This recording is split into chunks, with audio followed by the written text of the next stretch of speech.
ఈ ఉదయకాల సమయంలో ప్రియ దేవుని ధర మే నెల మొదటి ఆదివారపు ఆరాధనలు, ఈ బలారాధనలు మీ అందరితో ప్రభు మాట్లాడునుగాక. దేవుడు మిమ్మల్ని అందరినీ పలకరించునుగాక. దేవుని వాక్యం చేత మిమ్మల్ని అందరినీ దేవుడు సంతృప్తి పరచునుగాక. హల్లెలూయా. దేవుని బిడ్డలారా, దేవుని వాక్యాన్ని మనము ఈరోజు ప్రభు మనతో ఏం మాట్లాడబోతున్నాడో ఆ వాక్యాన్ని జాగ్రత్తగా విందాం. ప్రతి ఒక్కరు కూడా బైబిల్ గ్రంథాన్ని తెరవండి. పరిశుద్ధ బైబిల్ గ్రంథంలో నుండి దేవాతి దేవుడు పరలోకములో నుండి మనకు అనుగ్రహించిన గొప్ప అద్భుతమైన గ్రంథము ఈ ధర్మశాస్త్ర గ్రంథము బైబిల్ గ్రంథం. ఆయన వాక్యము మనల్ని బ్రతికిస్తుంది. ఆయన వాక్యం మనల్ని స్థిరపరుస్తుంది. ఆయన వాక్యం మనల్ని ఎంతగానో దేవునికి దగ్గరగా చేస్తుంది. దేవుడు మనతో మాట్లాడేది ఎలాగంటే తన వాక్యము చేతనే. హల్లెలూయా. కాబట్టి ప్రభు తన వాక్యం చేత మీ అందరినీ పలకరించి మీ అందరితో మాట్లాడేటప్పుడు మీరందరూ దాన్ని రిసీవ్ చేసుకొని ప్రభు వాక్యానుసారంగా నడవడానికి ప్రయత్నం చేయండి. అపోస్తలుల కార్యములు 2వ అధ్యాయము 21వ వాక్యాన్ని దయచేసి బైబిల్ గ్రంథం ఉన్న వారు తెరచి చదువుదామా? అపోస్తలుల కార్యములు 2వ అధ్యాయం 21వ వాక్యము. అప్పుడు ప్రభు నామమును బట్టి ప్రార్థన చేయువారందరూ రక్షణ పొందుదురు అని దేవుడు చెప్పుచున్నాడంట. హల్లెలూయా. ఎప్పుడు చూడండి బైబిల్ గ్రంథంలో దేవుని వాక్యాన్ని ఎప్పుడు అని అప్పుడు అన్నాడు. దేవుడు తన వాక్యంలో మనకి తేటగా రాయించి పెట్టింది. ప్రభు నామమును బట్టి ప్రార్థన చేయు వారందరూ రక్షణ పొందుదురంట. ఎవరెవరైతే ప్రభు నామమును బట్టి ప్రార్థన చేస్తారో ప్రార్థన చేసేవారు రక్షించబడతారు. ఎవరు చెప్తున్న మాట అంట ఆయనే అని దేవుడు చెప్పుచున్న మాట. ఎవరు చెప్తున్న మాట అంట? దేవుడు చెప్పుచున్న మాట. ఇది ఇప్పుడు నేను చెప్తున్న మాట, దేవుడు చెప్తున్న మాట, దేవుడే చెప్తున్న మాట. ఈరోజు దేవుని నమ్మిన బిడ్డలు ప్రార్థన చేయమంటే ప్రార్థనే చేయరు. ప్రార్థనకి ఏమాత్రం కూడా సమయాన్ని కేటాయించలో దేవుడే చెప్తున్న మాట. మిమ్మల్ని ప్రార్థన చేయమని దేవుడు చెప్తున్నాడు. ఆయన నామాన్ని బట్టి, ప్రభు నామాన్ని బట్టి ఎవరైతే ప్రార్థన చేస్తారో అలా ప్రార్థన చేసే వాళ్ళందరూ రక్షించబడతారన్నాడు. ఈ దినాల్లో రక్షించబడాలంటే మనల్ని రక్షించేది ఏది అంటే దేవుడు మనల్ని రక్షిస్తాడు. నిజంగా వాస్తవమే. దేవుడు ఎలా రక్షిస్తాడంటే ప్రభు నామమును బట్టి ఎవరు ప్రార్థన చేస్తారో వాళ్ళందరినీ రక్షిస్తాడండి. ఆమేన్. దేవుడు బిడ్డ, ఈరోజు సూటిగా దేవుడు నీతో చెప్పుచున్న మాట, నేను అడుగుతున్న మాట ఏంటో తెలుసా? నువ్వు ప్రార్థిస్తున్నావా? ఆయన నామమును బట్టి ప్రార్థన చేస్తున్నావా? ఆయన నామములు అడుగుతున్నావా? ప్రార్థన మానేసావా? ప్రార్థనలో బలంగా ఉన్నావా? ఈ దినములో అనేకమైన వాటికి భయపడుతున్నాం కదా. ఈ భయాందోళనతో ఉండేటువంటి ఇటువంటి లోకములు మనం బ్రతికేటప్పుడు ఈ బ్రతుకు మనలో నుండి ఆ భయము పోవాలి అంటే, మనల్ని రక్షించాలంటే, దేవుడు మనం రక్షించబడాలి అంటే మనం ఆయన నామాన్ని బట్టి ప్రార్థన చెయ్యాలి. గట్టిగా హల్లెలూయా. ఆయన నామాన్ని బట్టి ఎవరైతే ప్రార్థన చేస్తారో అందరంట, కొందరని రాయబడలే ఇక్కడ. అసలు వాడు అన్యుడు కావచ్చు, దేవుని నమ్మినోడు కావచ్చు, దేవుని నమ్మనోడు కావచ్చు, అసలు ఎవరైనా కానీ నాయన ప్రార్థన చేయొచ్చు. ప్రార్థన దేవునితో మాట్లాడేది. ఈరోజు మనం ప్రార్థననే పక్కన పెట్టేస్తున్నాం. ప్రార్థనకే వచ్చేది లేదు, ప్రార్థనే చేసేది లేదు. ఒకవేళ ప్రార్థన చేయమని ఇప్పుడు అవకాశం ఇచ్చినా ప్రార్థన ఎవరో చేస్తారులే అన్నట్టుగా గమ్మున ఉండిపోయినారు. చూడండి కదా. అసలు ప్రార్థన అంటే ఏమన్నాను? దేవునితో మాట్లాడటం. ప్రార్థన అంటే ఏమన్నా? దేవునితో మాట్లాడటం. అంటే ఇప్పుడు ప్రార్థన చేయమంటే ప్రార్థన చేయలేదంటే ఏమర్థం? నేను దేవునితో మాట్లాడనే కదా అర్థం కదా. మేము మనుషులతో ఎక్కువగా మాట్లాడుతూ ఉంటాం కానీ దేవునితో అప్పుడు దేవునితో మాట్లాడినప్పుడు, దేవుడి దగ్గరకు వచ్చి ప్రార్థనే చేయనప్పుడు ఎలా రక్షించబడతావు నాయనా? చెప్పండి. మనం ఎలా రక్షించబడతాము? రక్షణ ఎలా పొందుతాము? దేవుడే స్వయంగా చెప్పిన మాట ఇది. ఎక్కడ చెప్పాడు, ఎవరికి చెప్పాడు అన్నటువంటిది బైబిల్లో చూడాలి. ఈ కొత్త నిబంధనలో ఇది రాయబడిందంటే మనకు పాత నిబంధనలో ఎక్కడో ఈ మాట మనకు కనబడతారు. చదువుతారా బైబిల్ గ్రంథంలో? యోవేలు గ్రంథం తీసుకోండి, 2వ అధ్యాయం. అది కూడా యోవేలు గ్రంథం తీసుకుంటారా? ఆ యోవేలు గ్రంథంలో 32వ వాక్యం, అనగా చివరి వాక్యం అనుకుంటా. యెహోవా సెలవిచ్చినట్లు సియోను కొండ మీదను యెరూషలేములోను తప్పించుకొనిన వారందరూ వచ్చిన వారిలో యెహోవా పిలుచువారు కనబడుదురు. ఆ దినమున యెహోవా నామమును బట్టి ప్రార్థన చేయవారందరూ రక్షింపబడుదురు అని ఉంది. పేజీ నంబర్ 754 పేజీ యోవేలు గ్రంథం. చూసారా? అందులో చివరి వాక్యములో దేవుడు ఇక్కడ యెహోవా సెలవిచ్చినట్లు, దేవుడు సెలవిచ్చినట్లే. ఆయన ఏమైతే సెలవిచ్చాడో, ఏమి చెప్తున్నాడో తన ప్రజలకి ఇక్కడ తేటగా మనకు అర్థమవుతుంది. ప్రియజనులారా, సియోను కొండ మీదను యెరూషలేములోను తప్పించుకునే వారందరూ కమపెట్టి శేషించిన వారిలో అన్నాడు. అంటే ఇప్పుడు ఈ మాటను కొంచెం అర్థం చేసుకోండి. ఈ మాటను కొంచెం తేటగా మనము అర్థం చేసుకున్నాం. ఆ దినమున వాళ్ళకు వచ్చినటువంటి ఆపద, వాళ్ళకు వచ్చినటువంటి కరువు, వాళ్ళకు వచ్చినటువంటిది భయంకరమైనటువంటి కష్టం, శ్రమ. అదేంటంటే వారి యొక్క పంటలన్నిటినీ 4 రకాలైన పురుగులు తినేసేటట్టు దేవుడు చేయించాడు అక్కడ. ఎందుకంటే వాళ్ళు లోబడకుండా, దేవుని మాటను వినకుండా, దేవుని చెప్పినట్టు చేయకుండా పోయిన దాని వలన దేవుడే వారి పంటలను తినేసేటట్టు గొంగలి పురుగులను, మిడతలను, పసరు పురుగును, చీడ పురుగును, 4 రకాలైన పురుగులను దేవుడు పంపించాడమ్మా. ఇక్కడ మీరు 1వ అధ్యాయం 3వ వాక్యంలో కనపడుతుంది. అది ఏమేం పురుగులట? యోవేలు గ్రంథం 1వ అధ్యాయంలో 3వ వాక్యంలో కనపడుతుంది. ఇది దేవుడు పంపినటువంటి సైన్యం.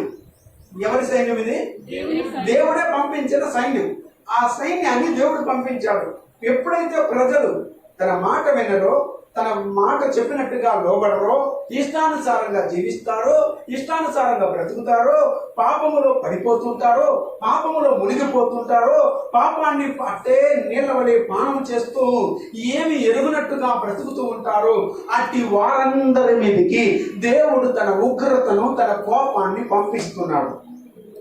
ఎలా అంటే వారి పాడి పంటలను ఏమాత్రం వాళ్ళ చేతికి అందకుండా చేసి, వారికి ఆహారం లేకుండా చేసి, కరువు వచ్చేటట్లు దేవుడు చేసేస్తాడు.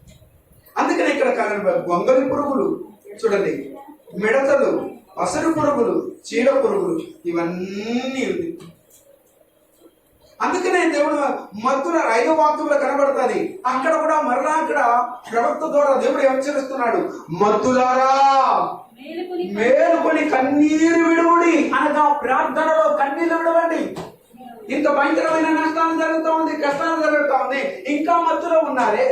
ఇప్పుడు భయంకరమైనటువంటి కరువులో ఉన్నామే, భయంకరమైన కష్టాల్లో ఉన్నామే, భయంకరమైన కరోనా వచ్చి మనుషులందరినీ పీడించి అట్లే వాడుకొని వెళ్ళిపోతా ఉంది. ఇంకా మత్తులుగా ఉంటే ఎట్లా? ఇంకా నిద్ర మత్తులుగా ఉంటే ఎట్లా? ఇంకా మెలకు లేకపోతే ఎట్లా? ఇంకా ప్రార్థన చేయకపోతే ఎలాగా? ఇంకా దేవుణ్ణి వెతకపోతే ఎలా? దేవుణ్ణి వెతుక్కుంటూ దేవుని సన్నిధికి రాకపోతే ఎట్లా? ఈ భయంకరమైన ఉగ్రత ఎట్లా తీరుతుంది? కన్నీరు విడవండి అంటున్నాడు. ఏం చేయండి? కన్నీరు విడవండి. మత్తులారా మేలుకుని ఏం చేయండి? కన్నీరు విడువుడి. ద్రాక్ష పానము చేయువారులారా, అంటే తాగేసి మత్తుగా ఉండారే తాగుబోతులారా, మీరు కూడా ఏం చేయండి? రోదన చేయుడి. కొత్త ద్రాక్షారసం మీ నోటికి రాకుండా నాశనమాయను. లెక్కలేని బలమైన జనాంగము నా దేశం మీదికి వచ్చి ఉన్నది. వాటి పళ్ళు సింహపు కూరల వంటివి, వాటి కాటు ఆడు సింహము కాటు వంటిది. ఇవన్నీ దేన్ని చూస్తే ఆ పురుగులు, ఆ దేవుడు పంపించిన 4 రకాలైనటువంటి పురుగులను చూపిస్తా ఉంది. హల్లెలూయా. కాబట్టి మనం జాగ్రత్తగా ఉండాలి. ఇలాంటప్పుడే మనము, అందుకని అప్పుడు అన్నాడు, ఆ దినం అన్నట్టు ఎలాంటప్పుడు అంటే మనుషులలో భయంకరమైనటువంటి ఉపద్రవాలు ఏర్పడినప్పుడు, అదే కదా. అప్పుడు ప్రభునామమును బట్టి ప్రార్థన చేయువాడెవడో వాడు రక్షించబడ్డారంటే అప్పుడంటే ఏ సందర్భం అంటే ఇలాంటి భయంకరమైన దుస్థితులు ఏర్పడేటప్పుడే మనుషులు రోధించాల దేవుని పాదాల దగ్గర, కన్నీళ్లు విడవాలయ్యా, నా దేశం నశించిపోతా ఉందయ్యా, నా ప్రజలు అయ్యా నాశనం అయిపోతున్నారయ్యా, నా ప్రజలు మరణించి నరకానికి వెళ్ళిపోతున్నారయ్యా, ఈ ప్రజలు మారాలయ్యా, ఈ ప్రజలు రక్షించబడాలయ్యా, అనేకులు అన్యం పుణ్యాలు గని వాళ్ళు ఈ లోకంలో కాలగర్భాలలో కలిసిపోతున్నారయ్యా. దేవుని బిడ్డారా, తల్లి జాడ పిల్లకి లేదు, పిల్ల జాడ తల్లికి లేదు, అయితే అంటే మరణాన్ని వదిలేస్తున్నారు. చావు మరణం వచ్చేసితే వాళ్ళు చూసేదానికి లేదు, వాళ్ళని పట్టేదానికి లేదు, వాళ్ళని ఎవరు ఎత్తేదానికి లేదు, వాళ్ళ దగ్గరికి పోయేదానికి లేదు, కనీసం శవాన్ని తీసుకొచ్చి కడ సూపులు చూద్దామన్నా కూడా లేదు నాయన. ఇది భయంకరమైన శాపం నాయన. అందరూ దేనికి కలిసినా కలవకపోయినా మరణానికి వచ్చి కలుసుకొని ఒకరినొకరు చూసుకొని కడ చూపులు చూసుకొని పిడికిడు మట్టి మనసారా ఇచ్చేసి వెళ్తూ ఉంటారు. అది మనం చేస్తున్నటువంటిది. ఇప్పుడు కనీసం వాళ్ళకి పిడికిడు మట్టి కూడా పెట్టలేని పరిస్థితి, దుస్థితి వచ్చేసింది. ఇంత భయంకరమైన స్థితిలో ఉన్నా ఇంకా కూడా మధ్యలోగా నిద్రపోతా ఉంటే ఎట్లా? ఇంకా ప్రార్థన చేయకపోతే ఎట్లా? అది దేవుడు అడుగుతున్నది. యెహోవా సెలవిస్తున్నాడు, దేవుడు సెలవిస్తున్నది. రక్షించబడాలా, ఇందులో నుండి విడిపించబడాలా, ఇందులో నుండి తప్పించబడాలా, మీరు ప్రార్థన చేయండి అంటున్నాడు. హల్లెలూయా. ఏం చేయండి మీరు? అలాంటి గొప్ప అవకాశాన్ని దేవుడిస్తే మీరు ప్రార్థన చిక్కిపోతే ఎట్లనైనా, ప్రార్థన మానేస్తే ఎట్లనైనా, ప్రార్థనకు వచ్చింది ఆపేస్తే ఎట్లనైనా, పండ్లకు పోతుంటే ఎట్లనైనా కొంచెం ఆలోచించండి. మనము ప్రార్థన కావాల్సింటే వదిలేస్తాము, పని కావాల్సింటే ముఖ్యత్వం ఇస్తాం. ఉదయకాలం ఆరాధన, ఉదయకాలం ఆరాధన ఎందుకు రాలేదు అని అడిగి చూడండి. తెల్లారితో లేవలేకపోతున్నాం, తెల్లవారితో పిల్లలు నిద్రపోతా ఉంటారు, వాళ్ళు లేవలేరంట. దేవునికి స్తోత్రం. అదే తెల్లవారితో నేను డ్యూటీకి రమ్మన్నారు అనుకో, పని వాళ్ళు పోతారా పోరా నాకు చెప్పండి. మీ పైన అధికారి లేకపోతే మేనేజరు నిన్ను డ్యూటీకి రమ్మంటాడమ్మా, పోతావా పోవా నాయన చెప్పండి. పోతా ఏమి ఆడేమి ఏడేమి ఏంటి నన్న ఇది? ఇదేం భక్తి, ఇదేం విశ్వాసం? మనకు కొంచెం ఆలోచించి చూడండి. ప్రార్థన ముఖ్యమా, పని ముఖ్యమా? నీకు అందుకని ముందుగానే వారు చెప్పేశాము. 5 రోజులు ప్రార్థన వదిలేశారంటే అప్పుడు ఎట్లాంటి భయంకరమైన పరిస్థితి. ఒకసారి ఆలోచన. దేవుడు మనల్ని కాపాడాలంటే ముందు నెల నుంచే చెప్తా ఉన్నాం మీకు. ఏమని?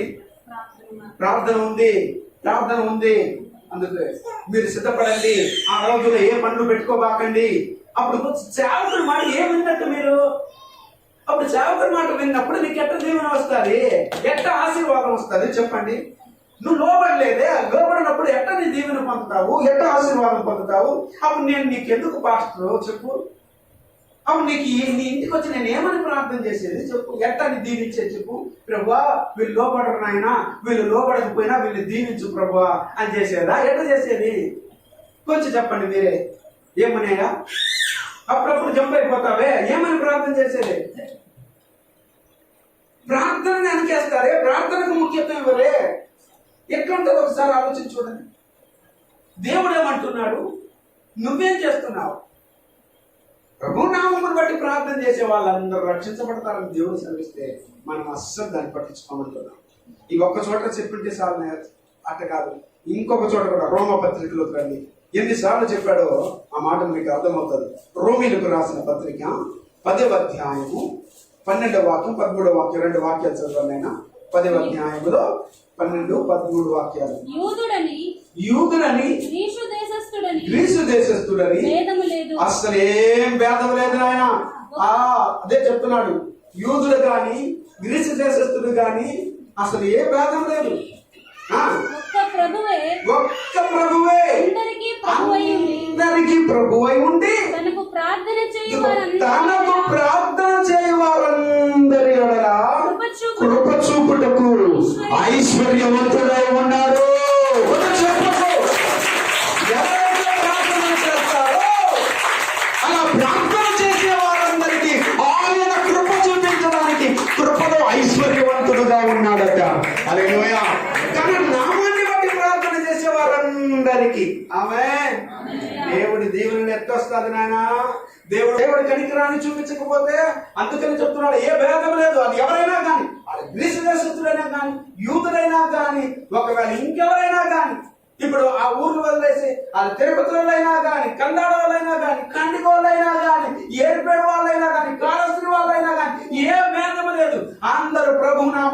ఎవరైతే ప్రార్థన చేస్తారో. ఎందుకంటే ఒక్క ప్రభువే అందరికీ ప్రభు. ఎందరికీ? దేవుడికైనా అదే దేవుడే, అవునా? ఆయన ప్రభు కదా. లేకపోతే కన్నడ వాళ్ళకి అదే దేవుడే, కంటికి వాళ్ళకి అంటే అదే దేవుడా కాదా? ఒక్క ప్రభువే. కాలస్ వాళ్ళకి, ఏర్పడేళ్ళకి, అమెరికా వాడికి, ఏ దేశం ఉన్నా, ఎంత దేశం ఉన్నా అందరికి ఒక్కడే ప్రభు. ఆ ప్రభు, ఆ ఒక్కడే ప్రభు. అందుకంటున్నాడు వాళ్ళు ఎవరైనా ఏ దేశంలో ఉన్న వాళ్ళైనా కానీ తనకు అనగా దేవునికి ప్రార్థన చేయవారందరి ఎడల, ఎవరైతే ప్రార్థన చేస్తారో అలా ప్రార్థన చేసే వాళ్ళందరి ఎడల ఏం చూపిస్తాడంట? కృప చూపిస్తాడు. నువ్వు ప్రార్థన చేయకపోతే కృప ఎంత చూపిస్తాడు? కృప రాదు. కృపని దేవుని దగ్గర నుండి పొందుకోలేవు. నీ ఎడల దేవుడు కృప చూపించడానికి ఐశ్వర్యవంతుడిగా ఉన్నాడంట. అందుకనే మాట ఐశ్వర్యవంతుడై ఉన్నాడు, కృప చూపుటకు ఐశ్వర్యవంతుడై ఉన్నాడు. కృపలో ఐశ్వర్యవంతుడు నా దేవుడు. హల్లెలూయా. ఆయన నీకు కృప చూపిస్తాడు. అందుకనే ఎందుకనగా అన్నాడు 13వ వాక్యంలో. ప్రభు నామమును బట్టి ప్రార్థన చేయువాడెవడో వాడు రక్షించబడతాడు. మూడు చోట్ల 3 మాటలు ఒకే మాటే నాన్న. యోవేలు గ్రంథంలో ప్రవచనంగా చెప్పబడిన మాట, అపోస్తలుల కార్యముల మాట. రెండవది పేతురు గారు ఆ మాటను ఎత్తి చెప్తున్నాడా? రెండవది. మూడవది పౌలు గారు రోమీయులకు అదే వాక్యాన్ని ఎత్తి చెప్తున్నాడంటే ప్రార్థనకున్న ప్రాముఖ్యతను ఒకసారి ఆలోచించి చూడండి. యోవేలు ప్రవక్త ద్వారా దేవుడు ఏదైతే మాట్లాడారో, జనుని హెచ్చరించాడో, నానా ప్రార్థన చేయండి ఇద్దరు రక్షించబడతారని యోవేలు ప్రవక్త ద్వారా హెచ్చరించాడు దేవుడు. రెండవది అపోస్తలుల కార్యములో పేతురు ద్వారా అక్కడ కూడి వచ్చిన ప్రజలందరినీ హెచ్చరించాడు. ఇక్కడ పౌలు గారి ద్వారా రోమా సంఘానికి, రోమీయులకు రాస్తూ ఆ రోమా ప్రజలు సంఘ బిడ్డలందరినీ హెచ్చరిక చేస్తున్నాడు. ప్రార్థన చేయండి, దేవుడు మీకు కృప చూపిస్తాడు, కృప చూపిస్తాడు. ప్రార్థన చేయకపోతే దేవుడు ఎంత కృప చూపిస్తాడు నాయన. ప్రార్థన మానొద్దన్నమా. ఇంట్లో, కుటుంబంలో, వ్యక్తిగతంగా ప్రార్థన చేయండి నాయన. ప్రార్థన ఊపిరిగా మారిపోవాలా. ప్రార్థన నీకు ప్రాణంగా మారిపోవాలా. ప్రార్థన నీకు వెన్నెముక లాంటిది. ప్రార్థన ఊపిరి, ప్రార్థన శ్వాస, ప్రార్థనే జయం. ఇదిగో ప్రార్థనలోనే నీకు విజయం. ప్రార్థనే లేకపోతే కృప ఎట్ట పొందుతావు, ఎట్ట రక్షించబడతావు నాయన. ఆలోచించుడండి ప్రియతులారా. అందుకని ఎక్కడికైనా వెళ్ళు, ఏ ఊరికైనా వెళ్ళు, ఏమి నీకు తోడై ఉంటా తెలుసామా? దేవుడు ప్రార్థన నీకు తోడుగా ఉంటది. హల్లెలూయా. ఏది నీకు తోడుగా ఉండేది? ప్రార్థన తోడుగా ఉంటది. దేవునికి చేసిన ప్రార్థన తోడుగా ఉంటది. కీర్తన గ్రంథంలో కీర్తనకారుడు కూడా ఏమి సెలవిస్తున్నాడో కీర్తనల గ్రంథాన్ని ఒకసారి చదవండి. కీర్తనల గ్రంథం 42వ అధ్యాయము 8వ వాక్యము. కీర్తనల గ్రంథము 42వ అధ్యాయము 8వ వాక్యము. కోరాహు కుమారుడు రచించిన దైవ జ్ఞానం ఇది. కోరాహు కుమారుడు ఏమి చెప్తున్నాడు చూడండి. అయినను పగటి వేళ యెహోవా తన కృప కలుగా ఆజ్ఞాపించును. రాత్రి వేళ ఆయనను గూర్చిన కీర్తనయు నా జీవదాత అయిన దేవుని గూర్చిన ప్రార్థనయు నాకు తోడుగా ఉండును.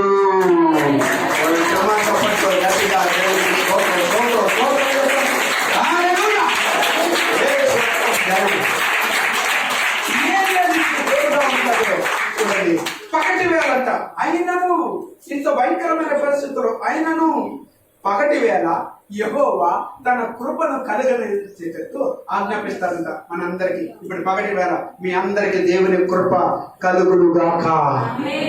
ఆయన కృప మీకు చాలునుగాక. ఆయన కృప మీ అందరి పట్ల విస్తరించునుగాక. ఆయన కృపలో మీరందరూ అభివృద్ధి చెందుదురుగాక. కృప వెంబడి కృపను పొందుదురుగాక. ఆమేన్. ఆయన కృప పగటి వేళ దొరుకుతున్నాడు. ఆయన ఆజ్ఞాపిస్తారు నా బిడ్డలకి పగటి వేళ కృప ఇవ్వయ్యా అని. రెండవది రాత్రి వేళ ఆయన గూర్చిన కీర్తన. ఎవరి గూర్చిన కీర్తన? రాత్రిలో పాడండి మా కీర్తనలు, పాడండి మా. కోరాహు కుమారుడు రచించిన కీర్తనలు, అద్భుతమైన కీర్తన పాడండి మా కూర్చొని. దేవుని బిడ్డలారా, కొన్నిసార్లు రాత్రి సమయాల్లో నేను కూర్చున్నా అంటే అద్భుతమైన పాటలు భక్తులు రాశారే ఆ పాటలు పాడుతుంటే కన్నీళ్లు దారులుగా వస్తుంది తప్ప అది ఏముండదు మా ప్రాంతంలో. ఏడుపు పాడుతా ఏడ్చుకుంటా ఉంటా దేవుడి దగ్గర, దేవుని వైపు చూస్తూ ప్రభువా అంటే ఆ పాటలో ఉండే పరమార్థాలు, నాకు జరిగిన సంభవాలు, సంఘటనలన్నీ గుర్తుకొచ్చేస్తే అలాగే కళ్ళలో నీళ్లు కారుతాయి దారులు. బైబిల్ చూడండి, అట్లే తడిచిపోయి ఉంటారు దేవుడు ద్వారా, బాగా తడిచిపోయి ఉంటారు. దేవుని కూడా ఆలోచించండి, ఆలకించండి. దేవుడు కీర్తనలు పాడే రాత్రి వేళ ఏం చేయాలా? మంచి స్వరం వస్తాయి. అది మూడవదిగా, నా జీవదాత అయిన దేవుని గురించిన ప్రార్థనయు నాకు తోడుగా ఉండును. ఆమేన్. లేదంట నా జీవదాత అయిన దేవుని గురించిన ప్రార్థన నాకు తోడుగా ఉంటది. కృప తోడు, కీర్తన తోడు, ప్రార్థన తోడుగా ఉంటాయి నీతో కూడా. ఎవరున్నా లేకపోయినా నువ్వు ఒంటరిగా ఉండేటప్పుడు ఏదేదేదో ఆలోచించకుండా ఏం చేస్తా ఉంటారా? హల్లెలూయా స్తుతి మహిమ ఎల్లప్పుడూ దేవునికి అట్లే కీర్తిస్తా ఉండు. పాట నీతో కూడా ఉంటుందా?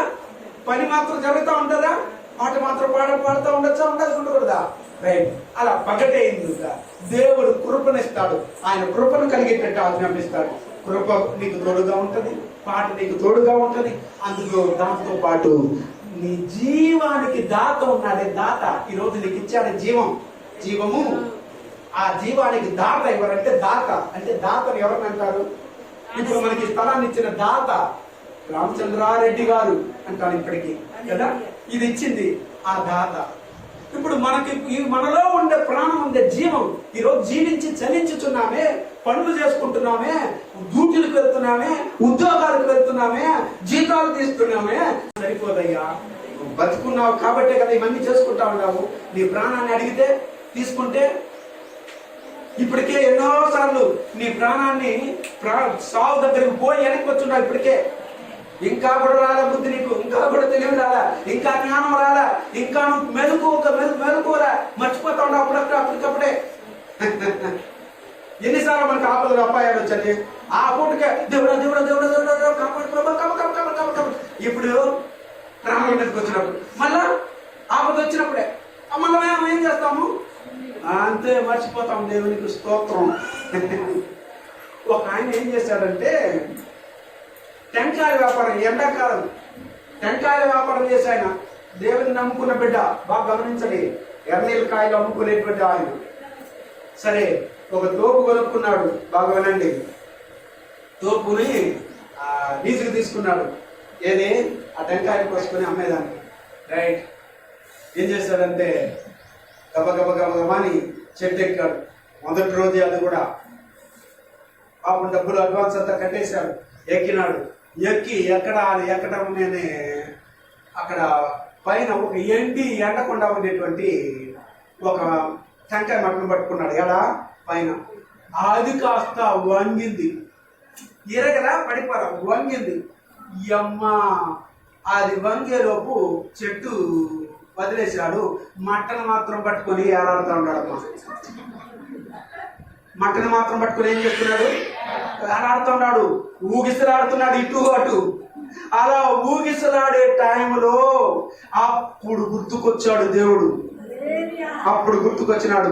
అయ్యో ప్రభువా, నన్ను ఎట్టాగైనా కాపాడు ప్రభువా, నా ప్రాణాన్ని రక్షించు ప్రభువా, నా ప్రాణాన్ని విడిపించు ప్రభువా, ఎట్టాగైనా నన్ను కాపాడాడు ప్రభువా. నన్ను కాపాడావు అనుకో, ఇప్పుడు బేరం పెడుతున్నాడు. నన్ను కానీ బతికించావనుకో ప్రభువా, ఈ టెంకాయలన్నీ అమ్మిన దాంట్లో 99% నీకు ఇచ్చేసి 1% నేను తీసుకుంటాను ప్రభువా. అర్థమవుతుందా? 100 రూపాయలు వస్తుంది అనుకో, 1 రూపాయి నేను ఎత్తుకుంటా, నీకు 99 రూపాయలు నీకు ఇస్తాను అన్నట్టుగా ఒక బేరం పెట్టాడు ప్రభు దగ్గర. ప్రభు కూడా వినేశాడు. ఎందుకంటే దేవుడు అంటే ఆపత్కాలం నన్ను గుర్తించి మొరపెట్టు, నేను నీకు ఉత్తరం ఇస్తానని ప్రభు వాగ్దానం చేశాడు. కాబట్టి ఈయన ఆపదలో ఉన్నాడు, అపాయంలో ఉన్నాడు, నా బిడ్డ కాబట్టి పోని అని చెప్పి దేవుడు కూడా కనికరించి ఉన్నట్టుండి బలమైన గాలి విసర చేశాడు దేవుడు. ఎప్పుడైతే బలమైన గాలి వీసిందో పాపం ఊగిసలాడుతున్నాడు. మంట కూడా కొద్దిగా చేరుతా ఉంది, అయిపోతా ఉన్నాం అనుకునే పరిస్థితిలో ఉండేటప్పుడు ఒక బలమైన గాలి వీసించుంటే ఆ గాలితో పాటు కొట్టుకుని వచ్చి కరెక్ట్ గా మళ్ళా ఆ చెట్టును అతుక్కునేటట్టు చేసి పక్కన పట్టుకున్నాడమ్మా. చేసినాడమ్మా. దేవుని స్తోత్రం. అట్టే పెద్ద దమాన్ని పడి ప్రాణాలు పోగొట్టుకోవాల్సిన పరిస్థితులు ఉండేవాడిని ఆట వరకు నిలబెట్టాడు. ఇంక మనం వాడికి ఇంక ధైర్యం చాలా, మళ్ళీ కావాల్సింటే ఏం చేద్దాం, టెంకాయలు దింపుదామని చెప్పి ప్రాణాలతో ఉంటే చాలు అని చెప్పి ఏం చేసినాడంటే మెల్లగా దిగుతున్నాడు.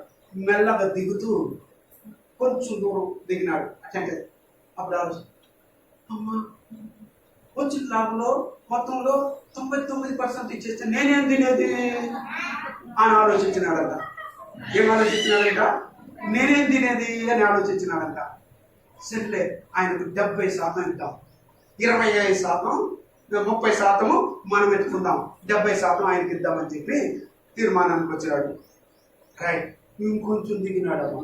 ఇంకొంచెం సగానికి వచ్చేలోపు ఈ 70% కూడా ఆయనకి ఇచ్చేస్తే మనం ఏం చేసేది అనుకునేసి, ప్రభువా అట్టు కాదయ్యా, 50% నీకు ఇస్తానయ్యా.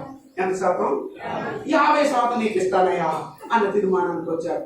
50% నాకు, 50% నీకు అని చెప్పి ఒక తీర్మానాన్ని వచ్చాడు. ఇంకొంచెం దూరం అలాగ దిగి కాలు భాగానికి వచ్చినాడు. కాలు భాగానికి వచ్చేలోపు అట్ట కాదు, ఏమంటే ఇదిగో ముక్కాలు భాగం నాకు, కాలు భాగం నీకు అని తీర్మానానికి వచ్చినాడు. ఇట్లా తీర్మానానికి వచ్చి ఇంకా అట్ట కిందకి దిగినాడమ్మా. కిందకి దిగేలోపు ఇప్పుడు ఏమనుకున్నాడంటే, ప్రభువా ఇప్పుడే ఇవ్వాలా ఆ 25% కూడా, మళ్ళీ ఎప్పుడైనా నాకు తీరుగా ఉండేటప్పుడు, నా చేత కలిగినప్పుడు, నా కష్టాలంతా తీరినప్పుడు మళ్ళీ ఇస్తాలే, ఇప్పుడే ఇవ్వాలా అన్న తీర్మానానికి వచ్చినాడు. ఎట్టుంది చూసినావా?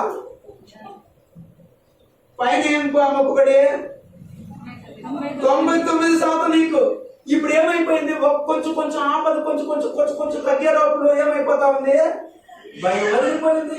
ఏమి లేదు, దేవునికి భక్తి లేదు, దేవునికి ఇవ్వాల్సింది ఏమి ఇవ్వడం, ఏం పట్టడం దానిపైన అంటే మొత్తం మీద ఎప్పుడో చూద్దాంలే అన్నట్టుగా చాలా మంది తీర్మానాలు తీసుకుంటారు, చాలా మంది ప్రార్థనలు చేస్తారు దేవుని దగ్గర, ఆ తీర్మానాలు నిలబడరు. మనం కూడా అంతే కదా, ఆపద మొక్కులు ఎప్పుడు దేవుడా దేవుడా దేవుడా దేవుడా ఇందులో విడిపించినామంటే నేను అట్టు చేస్తా, ఇటు చేస్తా, అట్టుంటా ఇట్టుంటా, ఎట్ట చేస్తా, ఏదో చేస్తా అన్నట్టుగా చేస్తా మొక్కుంటాం. కానీ అంత తీరిపోయి అంత అయిపోయిన తర్వాత ఇప్పుడు చెయ్యాలా, నా దగ్గర ఇంతే ఉంది, చూస్తాలే, పడతాలే, మాకు చూస్తాలే అన్నట్టుగా దేవుని బిడ్డ అంతకంత నీ దగ్గర నుండి వసూలు చేయడానికి ఆయన సమర్థుడు. ఆయన దగ్గర మాత్రం తోకాడించద్దు. దేవుని బిడ్డ ఒక్కసారి ఆలోచించు, నీకు ఎవరు తోడుంటారంటే, ఏది తోడుంటారంటే నీ జీవదాత అయిన దేవుని యొక్క తోడు నీకు ఎప్పుడు ఉంటుంది. ఆ జీవదాత అయిన దేవుని కూర్చిన ప్రార్థన ఎక్కడైనా నీకు తోడుగా ఉంటది. హల్లెలూయా. ప్రతి చోట అది తోడుగా ఉంటుందని గుర్తుంచుకో. జీవమునిచ్చిన పరమపిత నీకే స్తుతి ఆరాధన, రక్తము చింది రక్షించిన యేసుక్రీస్తు ఆరాధన, జీవమునిచ్చిన పరమపిత నీకే స్తుతి ఆరాధన, రక్తము చింది యేసుక్రీస్తు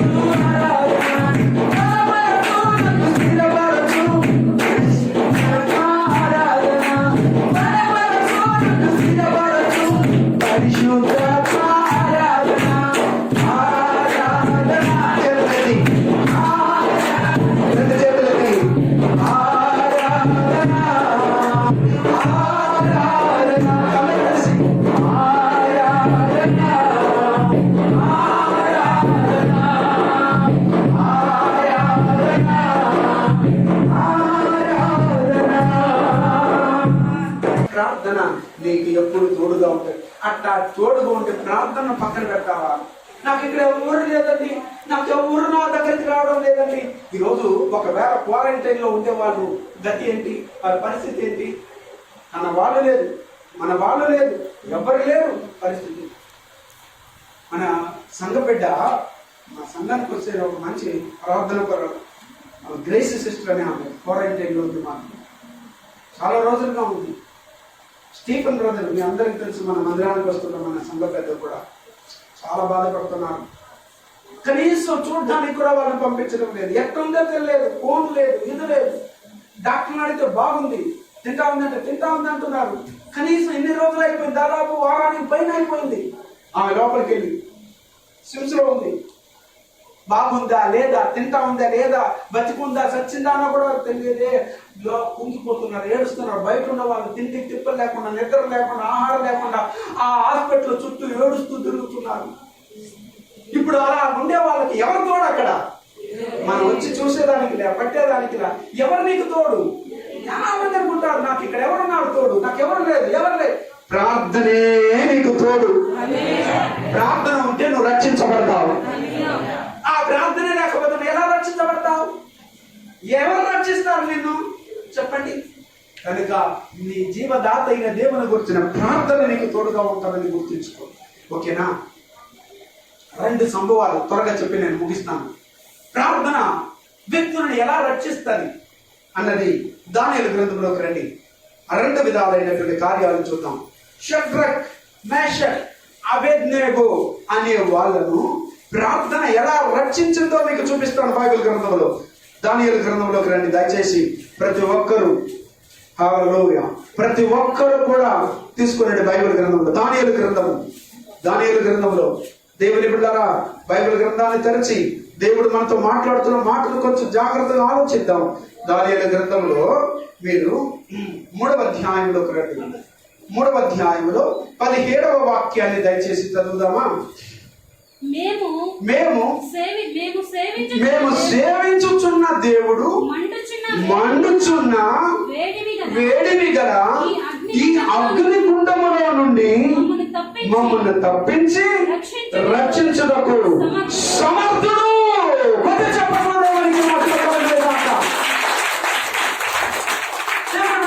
దేవుని వాక్యంలో మనం చూస్తున్నాము. షడ్రక్, మేషక్, అబేద్నెగో అనేటువంటి 3 యవనస్తులు అక్కడ కనబడుతున్నారు. వీళ్ళు తమది కాని ఊరు, తమది కాని దేశం, వీళ్ళు యెరూషలేములో నుండి బబులోను అనేటువంటి దేశానికి చెరగొనపోబడ్డారు. ఆ బబులోను రాజ్యాన్ని పరిపాలిస్తున్నటువంటి రాజు వచ్చి ఈ దేశం మీదకి వచ్చి యుద్ధానికి వచ్చి ఈ దేశాన్ని యుద్ధం చేసి జయించి యెరూషలేము గుమ్మములన్నింటినీ, యెరూషలేము పట్టణములన్నీ, దేవాలయములన్నీ పాడు చేసి ఇక్కడ ఉన్న తెలివి కలిగిన వాళ్ళని, జ్ఞానం కలిగిన వాళ్ళని, మంచి విద్యావంతులు ఎవరైతే ఉన్నారో యవ్వనస్తులందరినీ చెరపట్టుకొని ఆ దేశానికి వెళ్ళిపోయాడు బబులోను రాజు. బాగా గమనించండి. అలా చెరగొనిపోయినటువంటి ఆ దేశంలో ఇప్పుడు ఎవరు? అది కల్దీయుల పట్టణం.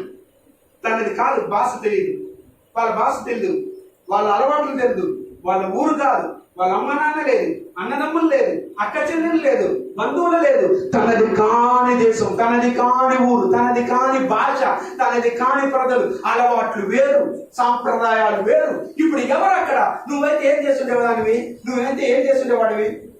బిక్కుమంటూ అయ్యో నా కర్మ ఏడొచ్చి పడిపోయినానే, నన్ను ఏడొచ్చి తీసుకొచ్చి తోచేసినారే, ఓ రక్కో, ఓ రమ్మో, ఎవరైనా వస్తారా, ఎవరైనా కాపాడతారా అని ఏడతా కూర్చొని ఉంటావు కదా.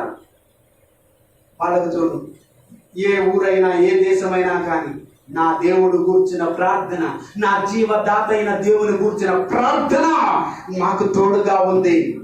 అక్కడ జరుగుతున్న సంభవం ఏంటో తెలుసా? ఆ రాజుగారు ఒక ఆజ్ఞ వేశాడు. ఏమి ఆజ్ఞ అంటే, నేను ఒక విగ్రహాన్ని పెడుతున్నా, ఈ విగ్రహానికి అందరూ సాగిలపడాలి. ఇక్కడ వాయిద్యాలన్నీ మ్రోగుతాది, అన్ని రకాలైన వాయిద్యాలు పెట్టున్నాను. ఈ వాయిద్యాలన్నీ మ్రోగేటప్పుడు ఈ దేశ ప్రజలందరూ ఏం చేయాలంటే ఒక్కసారి అట్టే సాష్టాంగ పడాలా, సాగిల పడాలా అని ఒక భయంకరమైన కండిషన్ పెట్టాడు. అట్లాంటి ఊర్లో బాగా గమనించండి. అలాంటప్పుడు అందరూ ఆయన చెప్పినట్టుగానే ఆ విగ్రహానికి సాగిల పడిపోయినారమ్మా. ఈ 3 మాత్రం నిలబడుకున్నారు. దేవుని బిడ్డలు ఎక్కడ ఎప్పుడు ఎవరికి ఏం చేయరు, తల వంచరు. హల్లెలూయా. ఎందుకంటే బైబిల్లో రాయబడిన మాట ఏంటో తెలుసా? నీతిమంతులు సింహము వలె బహుధైర్యముగా ఉందురు. ఆమేన్. నీతిమంతులు ఎట్టుంటారని నాయన? ఎలా అంట? సింహము వలె బహుధైర్యముగా ఉంటారట. ఆమేన్. హల్లెలూయా. ఎప్పుడైనా కానీ ఎక్కడ భయపడరు, దేనికి భయపడరు. నేను ఒంటరి, నాకు ఎవరు లేదు, నన్ను చూసేవాళ్ళు లేదు, పట్టేవాళ్ళు లేదు, లేపేవాళ్ళు లేదు, 10 రూపాయలు ఇచ్చి సహాయం చేసేవాళ్ళు లేదు. ఏంటి ఎక్కడ ఏంటి దేనికి కుంగిపోరు. ఆమేన్. వాళ్ళు దేన్ని నమ్మారంటే దేవుని నమ్మారు. అంతేకాకుండా వాళ్ళ ప్రార్థన మీద వాళ్ళు ఆధారపడి ఉంటారు. ఎందుకంటే నా ప్రార్థన, నా విశ్వాసం నన్ను రక్షిస్తుంది అన్న విశ్వాసం ఉంటుంది, ఆ నమ్మకం ఉంటుంది. దేవుని బిడ్డ, ఈ ఉదయకాల సమయంలో ప్రభు నీతో కూడా మాట్లాడుతూ ఉండేది ఏంటంటే, ఏ ఊరికైనా పో, ఏ దేశమైనా పో, ఎక్కడైనా పో, అక్కడ ఖచ్చితంగా ఏం చేయాలంటే ప్రార్థన చేసుకోవచ్చు. ఆమేన్. అందుకే చెప్పాం, ఒకవేళ ఆరాధనకి ఇక్కడ లేదు, అయ్యా ఊరికి పోయినా, కూతురు దగ్గరికి పోయినా ఆరాధన చేస్తావా? యేసయ్యా ఆ రోజు జెండా ఎత్తేస్తావా? ఊరికి పోయినా కూడా అక్కడ ఎక్కడ మందిరం ఉంటే ఆ రోజు ఆ మందిరంలో అక్కడ కలుసుకోవాలా? మనకు అట్ట కాదు, ఓహో నీవే జెండా ఎత్తేద్దామని చెప్పి వెంటనే ప్రార్థన మానేస్తాం. ఎక్కడ పోయినా, ఏ ఊరికి పోయినా ఆ ఊర్లో దేవుని మందిరం ఉంటే ఆ మందిరంలో కలుసుకోవాలా. అది గొప్పతనం. దేవుని విడిచిపెట్టకూడదు, దేవుని మరవకూడదు, ఆరాధన విడవకూడదు, ఆరాధనకు దూరం కాకూడదు, ప్రార్థనకు దూరం కాకూడదు. వీళ్ళు అలాగే నిలబడ్డారు, దేవుని కొరకై, దేవుని కోసం నిలబడ్డారు. పాపం రాజుగారు సింహాసనం మీద కూర్చుంటారు. అక్కడ ఉండే వాళ్ళు వీళ్ళతో పోయి, రాజా నీ ఆజ్ఞను ధిక్కరించేసి ముగ్గురు మాత్రం సాగిల పడకుండా వాళ్ళు నిలబడుకుంటారు రాజా అంటే, రాజుగారికి కోపం వచ్చింది. ఏంట్రా, ఏమి మీ ధైర్యం, ఏమి మీ యొక్క ఇది? నేను చెప్పిన మాట రాజాజ్ఞాన్ని మీరితే ఊరు కూడా వదిలేస్తారా? చంపేరు అంతే. అంత భయంకరమైన స్థితి. ఆ రాజు ఏమంటున్నాడు చూడండి, నా చేతిలో నుండి నిన్ను విడిపించగల దేవుడు ఎవడున్నాడు రా అని చెప్పి అడుగుతున్నాడు చూడండి. 14వ వాక్యంలో, 14వ వాక్యం, దానియేలు గ్రంథము 3వ అధ్యాయము 14వ వాక్యం. అంతటా నెబుకద్నెజరు వారితో ఇట్లనెను. ఎవరితో? ఆ నలుగురితో. షద్రకు, మేషాకు, అబేద్నెగో, మీరు నా దేవతను పూజించట లేదనియు నేను నిలువబెట్టించిన బంగారు ప్రతిమను నమస్కరించట లేదనియు నాకు వినబడినది, అది నిజమా అని అడిగారు. 15వ వాక్యంలో, బాకాను, పిల్లల గ్రోవిని, పెద్ద వీణెను, సింఫోనియాను, సకల విధములకు వాద్య ధ్వనులను సాగిలపడి నేను చేయించిన ప్రతిమకు నమస్కరించుటకు సిద్ధముగా ఉండిన ఎడలా సరే, మీరు నమస్కరించని ఎడలా తక్షణమే మండుచున్న వేడిమి గల అగ్నిగుండములో మీరు వేయబడుదురు. నా చేతిలో నుండి మిమ్మల్ని విడిపింపగల దేవుడెక్కడ ఉన్నాడని విర్రవీగినాడు మా వాడు. ఏమంటామా? మీరు సాగిలపడాలా, బ్రొక్కాలా. అట్లా లేకపోతే మిమ్మల్ని ఏం చేస్తాం తెలుసా? అగ్నిగుండం ఉంది, వేడిమి గల అగ్నిగుండం, మండుచున్న వేడిమి గల అగ్నిగుండం. ఈ అగ్నిగుండంలో మిమ్మల్ని ఏం చేస్తాను? పడేసి కాల్చేస్తాను రా. నా చేతిలో నుండి వీడిని విడిపించగల దేవుడు ఎవరున్నాడు రా అని చెప్పి అడిగాడు. అప్పుడు వీళ్ళు చెప్తున్న సమాధానమే ఆ వాక్యము. అందుకనే షద్రక్, మేషక్, అబేద్నెగో రాజుతో ఇలాగ చెప్పి, నెబుకద్నెజరు పిలుస్తున్నారు ఆయన, ఇందును గురించి నీకు ప్రత్యుత్తరం ఇవ్వవలనన్న చింత మాకు లేదు. ఇందును గురించి ప్రార్థన అనే విషయంలో ప్రార్థన చేయొద్దు, దేవుడికి మొక్కొద్దు, చర్చికి పోవద్దు అనే సంగతుల గురించి మీకు ప్రత్యుత్తరం ఇవ్వడానంత చింత నాకు లేదు, అంత ఇది లేదు నాకు. ఎందుకంటే మా నమ్మకం నాది, నా విశ్వాసం నాది, నా ప్రార్థన నాది, నా దేవుని నేను నమ్మిన నమ్మకమే వేరు. కాబట్టి నేను స్థిరంగా బలంగా నిలబడతాము దేవుని కొరకాయ. కాబట్టి నీకు జవాబు ఇవ్వాల్సిన ఇది లేదు అని చెప్పి ధైర్యంగా సమాధానం చెప్తూ అందుకు చెప్తున్నటువంటి మాట, మేము సేవించుచున్న దేవుడు, మేము ఆరాధిస్తున్న దేవుడు, మేము పాడుచున్న దేవుడు, మేము కీర్తిస్తున్న దేవుడు, మేము పొగడుతున్న దేవుడు, మేము హెచ్చిస్తున్న దేవుడు, మేము మహిమపరుస్తున్న దేవుడు, మేము ఘనపరుస్తున్న దేవాది దేవుడు నాడే. ఆయన సాధారణమైన దేవుడు కాదయ్యా, సామాన్యమైన దేవుడు కాదు. ఆ దేవుడు మమ్మల్ని ఏం చేస్తాడంటే, దేవుడు మండుచున్న వేడిమి గల ఈ అగ్నిగుండములో నుండి మమ్మల్ని తప్పించి రక్షించుటకు సమర్థుడు. ఖచ్చితంగా నా దేవుడు రక్షించి కాపాడుతాడయ్యా. అంత ధైర్యంతో, ఇంత దమ్ముందా నీకు? ఒకసారి ఆలోచించు. అందుకనే చెప్తున్నా, నీతిమంతులు ఎట్టుంటారమ్మా? సింహం వలే ధైర్యంగా ఉంటారు. బాబు ధైర్యంగా ఉంటారు ఎప్పుడు. అదే దుష్టుడు ఎవడు తరమకుండానే పారిపోతాడు. ఎవరు? దుష్టుడు. అక్కడ రాయబడిన మాట అది. బాగా గమనించండి. మా దేవుడు సమర్థుడయ్యా అన్నారు.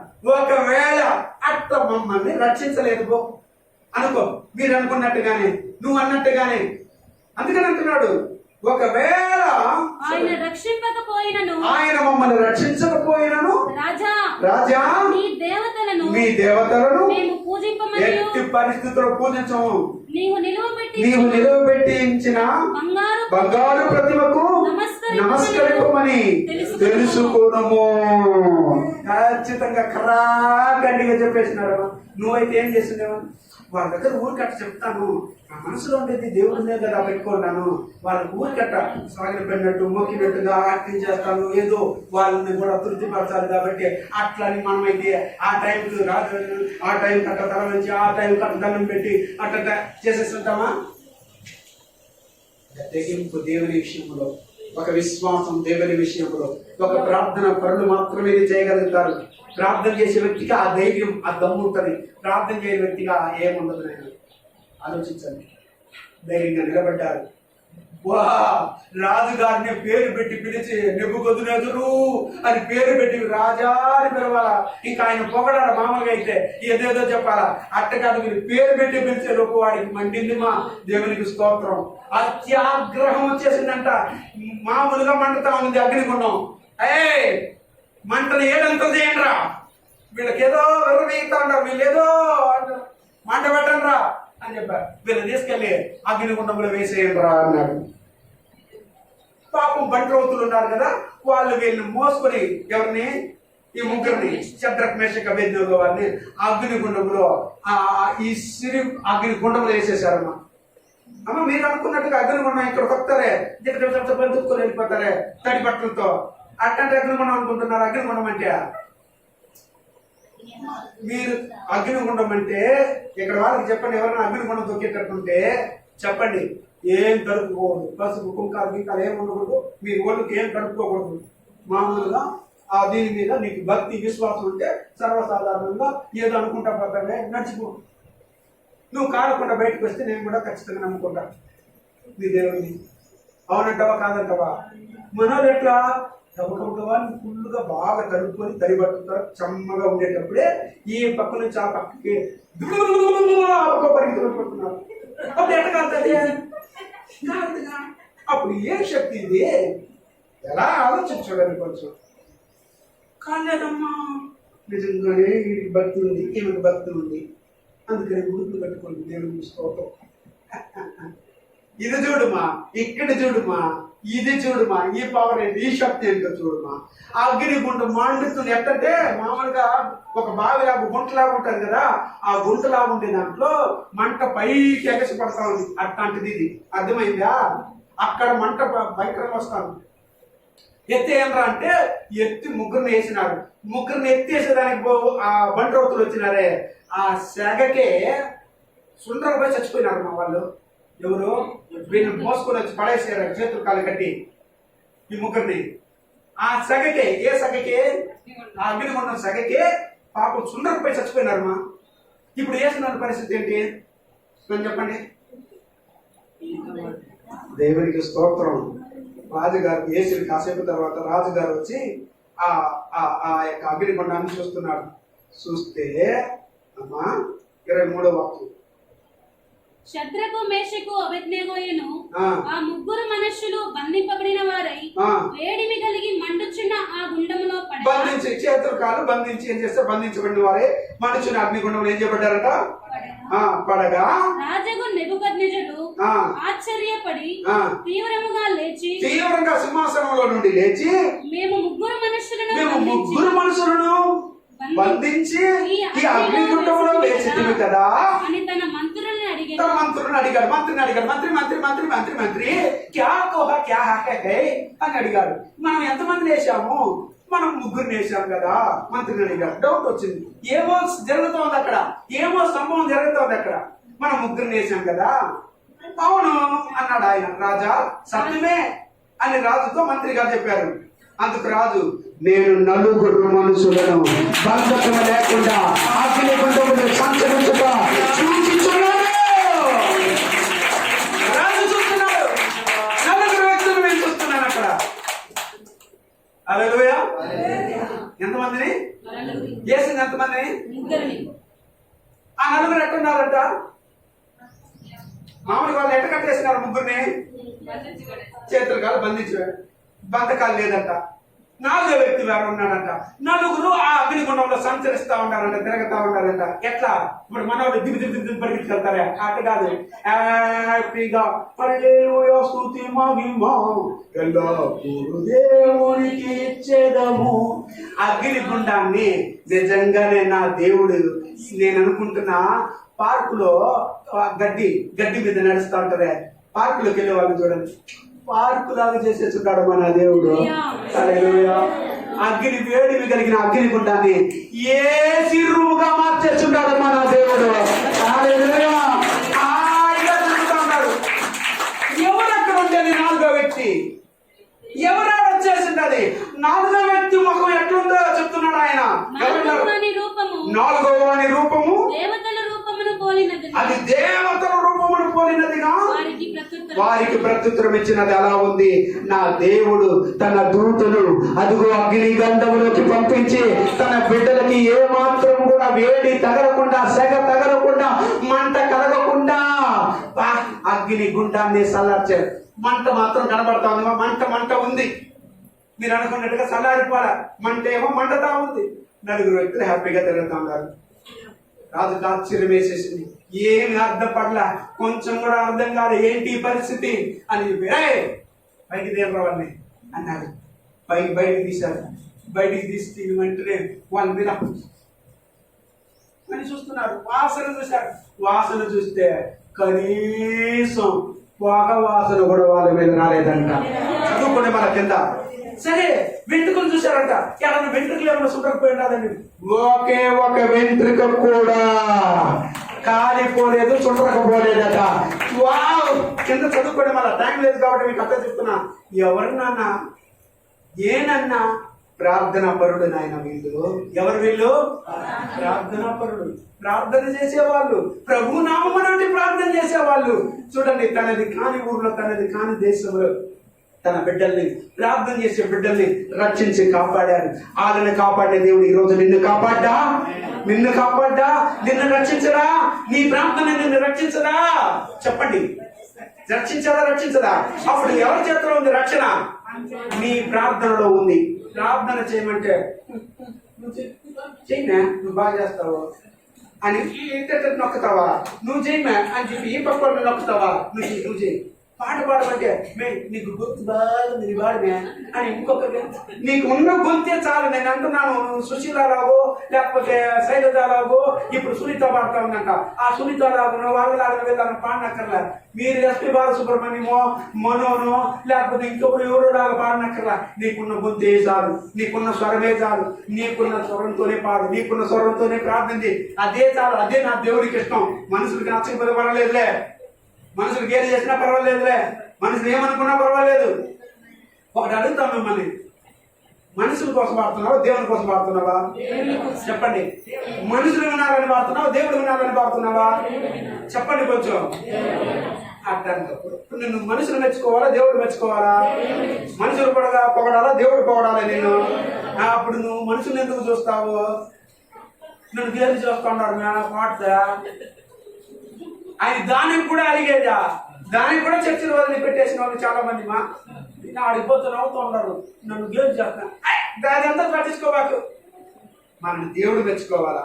ఆమె మన భక్తికి, మన ప్రార్థనకి, మన శక్తి దేవుడు మెచ్చి నిన్ను రక్షించాలా? అది నీవు చేయాల్సిన పని. ఎవరో ఏదో అనుకుంటారని, ఎవరో నవ్వుతారని, గేలి చేస్తారని అట్టట్టే దాక్కునేది, అట్టట్టే కూర్చునేది, అట్టట్టే ఉండేది. సాక్ష్యం చెప్పేదానికి సిగ్గు, ప్రార్థన చేసేదానికి సిగ్గు, పాడేదానికి సిగ్గు, ఆరాధించేదానికి సిగ్గు, ఇంకేమే నలుగురితో రావాలంటే సిగ్గు. సిగ్గు ఏమి సిగ్గు నాయన? మనం సిగ్గుపడాల్సిన విషయాలు చాలా ఉన్నాయి. అది వదిలేయాలా? దానికి సిగ్గుపడాలా? దీనికి కాదు, దేవుని గురించి కాదు. హల్లెలూయా. దేవుడు అద్భుతంగా తన బిడ్డలు రక్షించాడు. ఏ నోట్లో నేను ఎవరు రక్షిస్తారో, ఏ దేవుడు తప్పిస్తారో చూద్దామన్నాడే, ఆ నోట్లోని ఆయన ఏమి శాసనం విధిస్తున్నాడో చూడండి. 29వ వాక్యం, 28 చదువునాను. నెబుకద్నెజరు షద్రకు మేషకు అబేద్నెగోలను వీరి వీరి దేవుడు పూజార్హుడు, ఆయనే పూజకు అర్హుడు, పూజార్హుడు, పూజకు అర్హుడు. ఈయనే పూజలు చేయాలంటే, పలహారం ఇవ్వాలంటే, పూలు నీళ్ళు వేసుకొచ్చి పూజ చేయాలంటే ఈయనకే చెయ్యి. పూజ అర్హుడు, పూజకు అర్హుడు. పూజకు అర్హత లేని వాళ్ళందరికీ ఎందుకు పూజలు చేస్తాడా? ఏమైపోతున్నా? పూజకు పోతున్నా. ఏం పూజ? పూజ చేసిన పూజ అయిపోతున్నావు. దేవుడికి స్తోత్రం. చేయి క్రీస్తు పూజ. ఇక్కడ ఉన్న మన సిస్టర్ గారు ఆమె చెప్పిన సాక్ష్యం గొప్పది. అయ్యా, నేను పోని గుడి లేదు, నేను చేయను పూజ లేదయ్యా. ఇక్కడ మన కుసుమ సిస్టర్ గారు చెప్పిన ఇప్పుడు క్రీస్తు పూజ చేస్తా ఉందామె. హల్లెలూయా. దేవుడు రక్షించుకున్నాడు. హల్లెలూయా. ఆయన పూజ ఎవరు? ఒక అన్యుడు, దేవుని నమ్మని వాడు, దేవుని మీద సవాలు విసిరిన వాడు, ఒక అద్భుత కార్యాన్ని కళ్ళారా చూసేలోపు, ఆశ్చర్యకరమైన కళ్ళారా చూసేలోపు దెబ్బ తిరిగి మైండ్ బ్లాక్ అయిపోతుంది వాడికి యేసు నామములో. ఆమె ఇప్పుడు అంటున్నాడు, ఇదిగో ఈ దేవుడే నిజమైన దేవుడు. చదవండి. ఆయన తన దూతనంపి తను ఆశ్రయించిన దాసులను రక్షించను అనగా, తను ఆశ్రయించడము అన్న మాటకి తనను ప్రార్థన చేసే వాళ్ళను, మన సబ్జెక్ట్ ఇదే కదా, ప్రార్థన చేసే వాళ్ళని దేవుడు ఏం చేస్తాడంట? ఆశ్రయించే వాళ్ళని, ప్రార్థించే వాళ్ళని ఆయన ఏం చేస్తాడంట? రక్షించను. వారు తమ దేవుని గాక మరి ఏ దేవునికి నమస్కరింపకయు, ఏ దేవుణ్ణి సేవింపకయు ఉందమని తమ దేహములను అప్పగించి రాజు యొక్క ఆజ్ఞను వ్యర్థపరచని కాగా, నేను ఒక శాసనం నియమించుచున్నాను. ఏదనగా, ఈ విధముగా రక్షించుటకు సమర్థుడకు దేవుడుగాక మరి ఏ దేవుడు లేడు.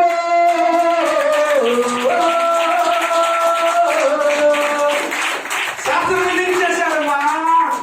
భయంకరమైన శాసనం దేశంలో పుట్టించేశాడు. ఆమేన్. ఇట్టి శాసనాలు భారతదేశంలో కూడా పుట్టునుగాక. ఇట్టి శాసనాలు మన రాజులందరి, పరిపాలకులందరి నోట నుండి వచ్చునుగాక. ఆమేన్.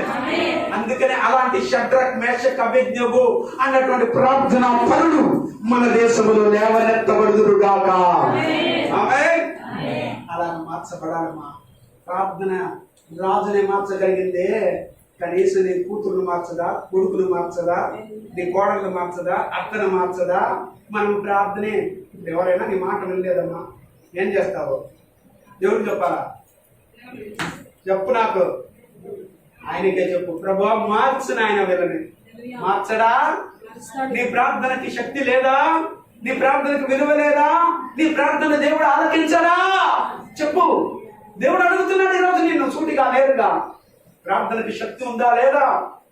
మార్పు లేని జనాంగాలను ఆయన మార్చడానికి సమర్థుడు. ఆయన రాజునే మార్చి, రాజాజ్ఞనే మార్చి, రాజశాసనమే మారిపోయింది. హల్లెలూయా. నీ స్వాస్థ్యమైన నీ ప్రజల క్షేమముకై, నీ స్వాస్థ్యమైన నీ ప్రజల క్షేమముకై రాజాజ్ఞను మార్చిన దేవుడు నీవు.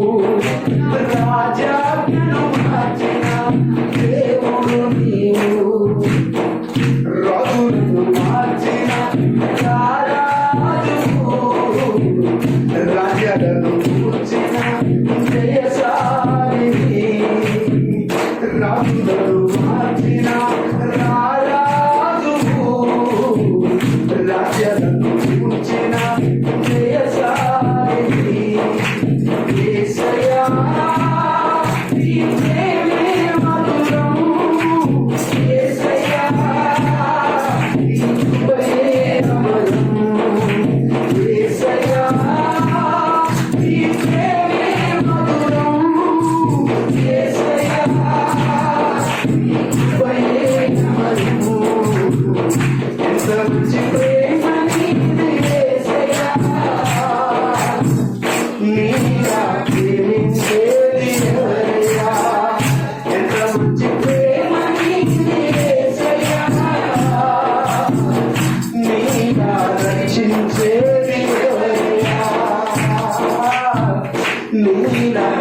రక్షించేది యేసయ్యా. గట్టిగా చప్పట్లు కొట్టి దేవుని బిడ్డ, దేవుడు నిన్ను నన్ను రక్షించడానికి సమర్థుడు. ఎవరు వాళ్ళకు తోడుగా ఉందండి చెప్పండి? వారి ప్రార్థనే తనది కాని ఊరిలో అంతగా దేవుడు వారిని రక్షించాలి. ఇప్పుడు దానియేలు కూడా చూడండి, ఇది చెప్పి నేను ముగిస్తాను త్వరగా. అదే దానియేలు గ్రంథంలో చదవండి 6వ అధ్యాయంలో 20వ వాక్యం. అతడు గుహ దగ్గరకు రాగానే దుఃఖ స్వరముతో దానియేలు అని పిలిచి, జీవము గల దేవుని సేవకుడవైన దానియేలు, నిత్యము నీవు సేవించుచున్న నీ దేవుడు నిన్ను రక్షించగలిగేనా? ఈయన కూడా అదే ప్రశ్న అని అతనిని అడిగాడు. దానియేలు అడుగుతున్నాడు ఈ రాజు. ఈ రాజుకి ఇదే పని. ఆ రాజు లేదు, ఈ రాజు లేదు. బాగా గమనించారు. హల్లెలూయా. దర్యావేషు అనేటువంటి రాజు ఈ రాజు. ఆ రాజు నెబుకద్నెజరు. వాడికి గడ్డి పెట్టాడు. దేవునికి స్తోత్రం. ఇప్పుడు ఈ కాలంలో వచ్చింది ఈ దర్యావేషు అనే రాజు. ఈ ఆజ్ఞ ఏంటంటే ఎవరు ప్రార్థన చేయకూడదురా. ఈ ఆజ్ఞ ఏం పుట్టించాడు తెలుసా? దేశంలో ప్రార్థన ఎవరు చేయకూడదు, ప్రార్థన ఎవరు చేయకూడదు అన్నటువంటి గొప్ప ఆజ్ఞ. ప్రార్థన ఎవరైనా చేశాడు, ప్రార్థన చేసే వాళ్ళని ఏం చేస్తాను తెలుసా? వాళ్ళని అగ్నిగుండం. ఇప్పుడు దాని సింహాల గుహలు. ఎక్కడంతా? సింహాల గుహలు వేసేస్తాం. సింహాల బోన్లో వేసేస్తాం. గుహ ఉంటే బోన్ అని ఉందా? గుహ. చాలా మందికి అర్థం కాలేదు. బోను దేనికి వస్తారంటే ఎలుకలకు వస్తారు. బోను సింహాలకి గుహ. దేవునికి స్తోత్రం. ఆ బోను వేసేస్తామన్నారు. దానియేలు ఏ మాత్రం కూడా రాజాజ్ఞను ఖాతరు చేయాల. రోజుకు 3 మారు ప్రార్థన చేస్తున్నట. ఇది వరకు ఒకసారి చేసుకునేవాడేమో. దేవునికి స్తోత్రం. రాజాజ్ఞ పుట్టేలోపు ఇంకా రోషంగా ఏం చేసుకుంటారో చేసుకోబడరా అని చెప్పి రోజుకు 3 మారు మోకాళ్ళు ఊని అదుగో ఎట్టంతా యెరూషలేము వైపు కిటికీలు తెరచి 3 మారు ప్రార్థన చేస్తున్నాడట. దేవునికి స్తోత్రం. ఈ మనోళ్ళు ఉంటారు కదా, ఇది పులబెట్టేవాళ్ళు, ఎగేసే వాళ్ళు ఉంటారు కదా, ఇక్కడ పక్కన వాళ్ళు ఏం చేశారంటే రాజు దగ్గరికి పోయి, రాజా రాజా రాజా రాజా రాజా ఏం జరుగుతూ ఉంది తెలుసా? ఇదిగో దానియేలు అనేవాడు నీ మాటలు ధిక్కరించే ప్రార్థనలు చేస్తున్నాడు, మేము విన్నాం. 3 సార్లు చేస్తున్నాడు ఒక రోజుకి. రాజుకు అమ్మాయొక్క లేని ఈ రాజు కూడా పాపం వచ్చేసింది. పాపం వచ్చినా ఈయనకు వచ్చి కనికరం ఉంది, ఈయనకు జాలి ఉంది. పాపం ఈయన మంచోడు. ఎవరో దానియేలు గురించి మంచోడు అని తెలిసి ఆయన తప్పించడానికి చూశాడు. కానీ రాజు ఒకసారి ఆజ్ఞించాడంటే అది మార్చకూడదు. కాబట్టి ఆయనను సింహాల బోర్డులో చెప్పినట్టుగానే వేసేశాడు. రైట్. ఆ రోజు రాత్రి అంతా నిద్ర పట్టాడు రాజుకి. వాయిద్యాలు లేదు, డాన్స్ లేదు, ద్రాక్షపానం లేదు. దుఃఖపడుతున్నాడు. అయ్యో ఒక మంచివాడిని, ఒక ప్రార్థన పరుని ఇదిగోమని మనం గుహ వేసేసామే, వాడిని సింహాలు తినేసి ఉంటారని బాధతో రాత్రి అంతా నిద్రపడ. తెల్లవారితోనే నేరుగా వచ్చి సింహాల గుహలో తొంగి చూస్తూ దానియేలు సింహాల గుహలో నుండి ఆ దేవాతి దేవుడు నిన్ను రక్షించగలిగేనా? అదే కదా అడుగుతున్నాడు. అప్పుడు దానియేలు ఏం చెప్తున్నాడు చూడండి. అందుకు దానియేలు రాజు చిరకాలము జీవించునుగాక. నేను నా దేవుని దృష్టికి నిర్దోషిగా కనబడుతుంది కనుక ఆయన తన దూతను అంపించి సింహములు నాకు ఏ హానియో చేయక వాటి నోళ్లు మూయించును. చెప్పట్లు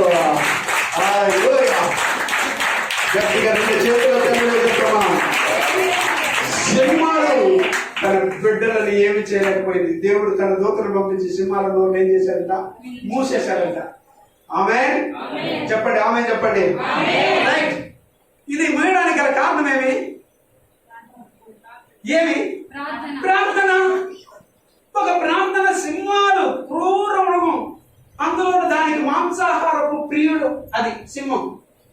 మనిషి దొరికితే మిఠాయి దొరికినట్టే అట్టే సప్పరిచ్చి మింగేసి ఉంటారా? అందులో ఒక సింహం కాదు అక్కడ ఉండేది, సింహాలు గుహ అది. సింహాలకి ఆహారం అప్పుడప్పుడు దీంట్లో ఇటు వేసేవాళ్ళు, అట్టే తినేసేవి. ఇప్పుడు మనిషి పెడితే ఇంక ఊరుకుంటాయా? అట్టే సపరేట్ చేస్తుంటారు. ఏమి తినలేదే అంటే దానియేలు సింహపు గుహలోనికి వెళ్ళక ముందే తన బిడ్డ అక్కడికి వస్తాడని దేవుడు ఎరిగి ముందుగానే తన దేవదూతను అక్కడ పెట్టేశాడు. దేవదూత అక్కడ ఉండడమే కాదు, వాటి లోకన్నీ కట్టి పెట్టేస్తున్నాడు దేవదూత. వీళ్ళకంటే కనపడాల. ఆమె దేవుని బిడ్డలారా ఆలోచించండి. దానియేలు అక్కడికి పోయి కూడా మోకాళ్ళుని ప్రార్థన ఇవన్నీ వేసి చూపించుంటాను ఫిలిం ఒక్కొక్క రోజు దానియేలు గురించి. షడ్రక్ మేషక్ అబేద్నెగో ఈ ఫిలింలన్నీ ఉంది. ఈ 5 రోజులు ఒక్కొక్క రోజు ఒక్కొక్క ఫిలిం. ఈ సీన్ చూసారంటే అట్లే గూస్ బొమ్మ వచ్చేస్తారు. అట్లే అంటే ఎటుకలు ఎక్కబోడ్చుకుంటారు అట్లే అది చూసినప్పుడు. నిజంగానే ఎంత గొప్ప అద్భుతమైన కార్యాలు తెలుసా దేవుడు చేసి. రైట్, అక్కడ కూడా ప్రార్థన చేస్తున్నాడు. అవన్నీ ఆయన చూసుకుంటూ అట్లే ఉన్నాయి. ఒక్కటి కూడా ముందుకు సాగరా. తెల్లారి రాత్రంతా అట్టే ఉండింది. కొంచెం కాదు అది, రాత్రంతా అట్లే ఉండింది. అవి తెల్లవారితో రాజుగారు దుఃఖ స్వరంతో అయ్యో దానియేలు తినేసి ఉంటాదేమో, కొత్త ఎముకలు మాత్రం ఉంటాదేమో తొంగి చూస్తాడు. వచ్చి చూస్తే పిలిస్తే గుహలో నుండి సౌండ్ వస్తాను, రాజా నువ్వు చిరంజీవి అవుదు కాక, చిరకాలం జీవించదు కాక. ఇదిగో నా దేవుడు నన్ను ఏం చేశాడు తెలుసా? ఈ సింహపు బోన్లో తన దూతను పంపించి సింహాలు నాకు ఏ హాని చేయకుండా వాటి నోరును కట్టి పెట్టాడు. నేను సురక్షితంగానే ఉండా, క్షేమంగానే ఉండాలని అన్నాడు. హల్లెలూయా, హల్లెలూయా. నేను ఒకటి చెప్పంటావా, ఈ రోజు మన మీదకి శత్రువులు ఎంతో మంది సింహాలు లాగా గర్జిస్తూ వస్తున్నారే, మింగేస్తానని మన మీదకి వస్తున్నారు కదా. చాలా మంది వస్తున్నారా? శత్రువులు నేను కొరికేస్తా, చంపేస్తా, నరికేస్తా అని వస్తా ఉండారే. వస్తున్నారా? ఈ సింహాలు నోరును దేవుడు మూయడా. అప్పుడు దానియేలుకు మాత్రమే నా దేవుడు ఆయన, నీకు దేవుడు కాదా? చెప్పండి. ఇదిగో అయ్యో సరే బాగా గమనించండి. మీ భర్త నోరు మూయడా దేవుడు? నీ పిల్లల నోరు, నీకు వ్యతిరేకంగా ఉండే నీ పిల్లల నోరు మూయడా దేవుడు? మీ అత్త నోరు మూయడా దేవుడు? నీ మామ నోరు మూయడా దేవుడు? ఇదిగో నీ కోడల నోరు మూయడా దేవుడా? నీ అల్లుడు నోరు ముయ్యడా దేవుడా? నీ మనవడు మనవనాడు నోరు ముయ్యడా దేవుడా? వ్యతిరేకంగా లేచి నీకు మీద యుద్ధానికి వచ్చి లేని పోని మాటలన్నీ, అనవసరపు మాటలని, గాయపరిచే మాటలని నీకు అనేకంగా చెప్పి నేను గాయపరుస్తున్నానంటే దీన్ని బట్టి నువ్వు రోజు కుంగిపోతావు. వాళ్ళ కొరకే భారంగా ప్రార్థించిస్తే, నిజంగా నువ్వు బలంగా ప్రార్థన చేస్తుంటే ఈ పాటకు కట్టి ఆడ మూల పెట్టేసి ఉంటాడు. దేవునికి స్తోత్రం. మారేదానికి అవకాశం ఇచ్చి ఉంటాడు, మారేటట్టు చూస్తాడు. మారలేదా కనీసం మాట రాకుండా ఎంతో మంది నేను చూసినాను. దేవుని స్తోత్రం.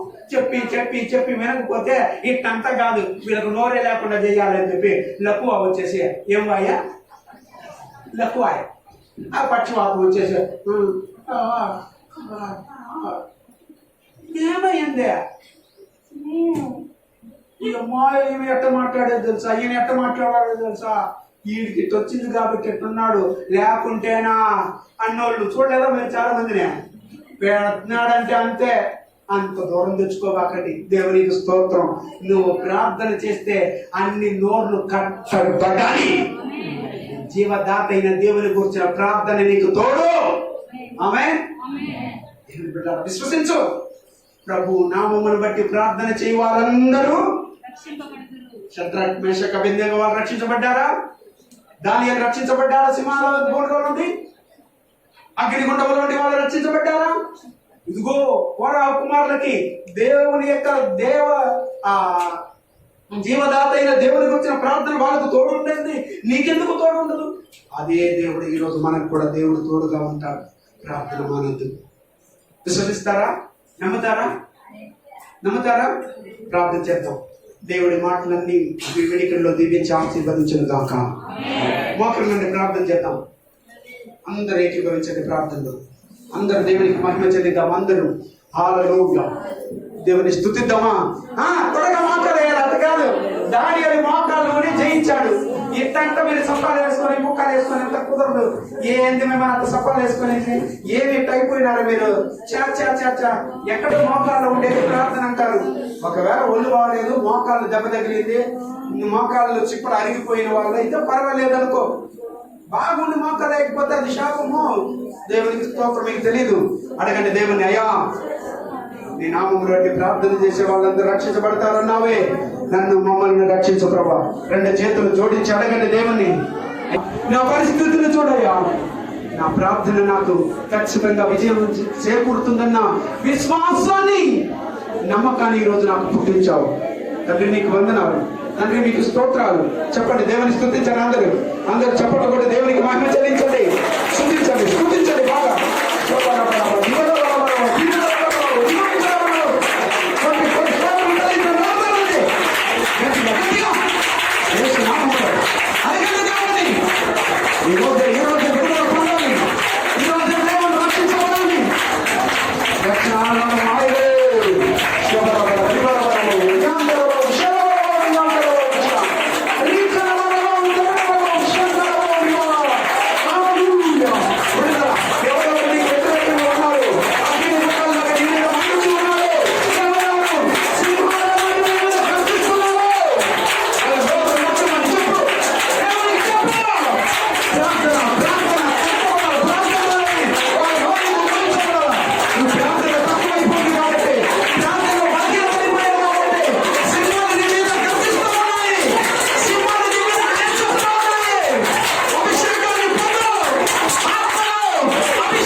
జీసస్.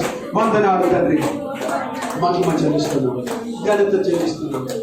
కను తండ్రి, ఈ మధ్యాహ్న వేళలో తండ్రి ఎక్కడ ప్రాంతములు నా తండ్రి బ్రాంచెస్ సంఘములు ఈ ఆరాధన మొదటి నుంచి ఆరంభం నుండి ఇంతవరకు మీరు నడిపించారు. స్తోత్రములు. ప్రభు నామమును బట్టి ఎవరు ప్రార్థన చేస్తారో ప్రార్థించే వారందరూ రక్షించబడతారన్నావు. అవునయ్యా, ఎవరెవరు విజయం పొందారో ప్రార్థన చేసి వాళ్ళందరినీ చూసాం. నా సంచ బిడ్డలు కూడా అందరూ ప్రార్థన పరులుగా మార్చబడాలి.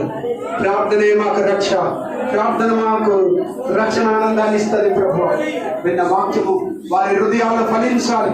ఎంతో మందితో నేరుగా సూటిగా మీరు మాట్లాడిన అద్భుతమైన మాటలు వాక్యము వారిని ఉజ్జీవింపజేయండి, అనేకులను ఫలింపజేయండి. ఈ వాక్యాన్ని వింటున్న ప్రతి వాళ్ళ మీద కూడా నీ ఆత్మను కుమ్మరించండి, ఈ అభిషేకాన్ని కుమ్మరించండి, మీ శక్తిని కుమ్మరించండి. మీ కార్యాలు మీరు జరిగించమని ప్రార్థిస్తున్నాను. అయ్యా, ఆ సంఘ బిడ్డలు క్షేమంగా ఉండాలి. ఈ కరోనా వైరస్ లో ఎవరు పడిపోకూడదు, ఎవరు కురిగిపోకూడదు, ఏ కుటుంబానికి ఆటంకాలు రాకూడదు. అయ్యా, మా సంఘ బిడ్డలు ఎవరికి ఏ హాని జరగకూడదు. నా దేవా, మా సంఘమే కాదు, అన్ని సంఘస్థులని, అన్ని సేవకులని, అందరి కుటుంబాలను కంచవేసి మీరు కాపాడమని ఈ పాదాలు పెట్టుకుని వేడుకుంటున్నాను. కార్యం జరిగిస్తాను నమ్మచ్చు. సకల స్తుతియు ఘనత మహిమ ప్రభావం మీకొక్కరికి ఆరోపిస్తూ యేసుక్రీస్తు శక్తి కలిగిన నామములో ఈ నామములో అడిగి వేడుకుంటున్నాము తండ్రి. ఆమేన్. నా ప్రాణమా యెహోవాను, నా అంతరంగంలో సమస్తమా ఆయన పరిశుద్ధ నామాన్ని శాంతించు. నా ప్రాణమా ఆయన చేసిన ఉపకారములే మరొకటి. ఆమేన్. మన పరమ తండ్రి అయిన దేవుని యొక్క ప్రేమయు ఆయన ప్రియ కుమారుడైన యేసుక్రీస్తు యొక్క కృపయు పరిశుద్ధాత్మ దేవుని యొక్క అన్యోన్య సహవాసం మనతోను ఈ లోకంలోని సకల పరిశుద్ధులందరితోనూ ఈ వాక్యాన్ని వింటున్న ప్రతి ఒక్క బిడ్డల మీదను ప్రార్థన ఆత్మల కుమరించి కడ వరకు నడిపించును గాక.